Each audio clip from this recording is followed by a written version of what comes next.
আসসালামু আলাইকুম। এখন একটি ভয়ঙ্কর মসজিদ আপনাদেরকে দেখাবো। এই সামনে যে একটা মসজিদ দেখতে পাচ্ছেন, ভয়ঙ্কর এই কারণে বললাম যে এই মসজিদে জেদ্দার ভিতরে একটা মসজিদ, যেখানে মানে আদালতে বিচার কার্য হওয়ার পরে আসামিদের নিয়ে আসা হয় নামাজের পরে এবং শিরচ্ছেদ করা হয়। এই সেই মসজিদ, মানে শিরচ্ছেদ করার মসজিদ। তো মসজিদ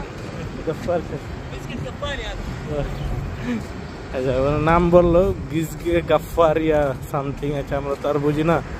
তো এই মসজিদটা মানে বাঙালিদের কাছে পরিচিত হচ্ছে কল্লাকাটা মসজিদ নামে।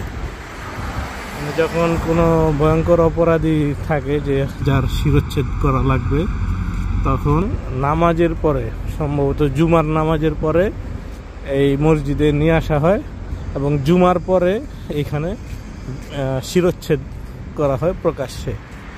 তারপরে হাত কাটা হয়, যেমন চুরি করলে হাত কাটার বিধান। তো এটা নামাজের পরে সবার সামনে হয়।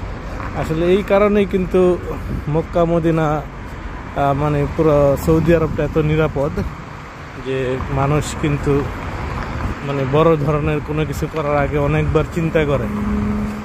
যদি বাংলাদেশে অনেক আইন সংস্কার চলতেছে, যদি এই আইনটা পাশ করা হয় যে হত্যাকারীকে প্রকাশ্যে সবার সামনে হত্যা করা হবে, তাহলে কিন্তু এই অপরাধীর সংখ্যা অনেক কমে যাবে। যেমন মিটফুডে প্রকাশ্যে একজনকে ব্যবসায়ীকে হত্যা করা হলো, তাদের হত্যাকারীকে যদি জুমার দিনে একেবারে বাইতুল মোকাররমের মাঠে প্রকাশ্যে ওদেরকে গর্দান কর্তন করা হয়, তাহলে এই ধরনের সমস্যা আর দেখা যাবে না ইনশাল্লাহ।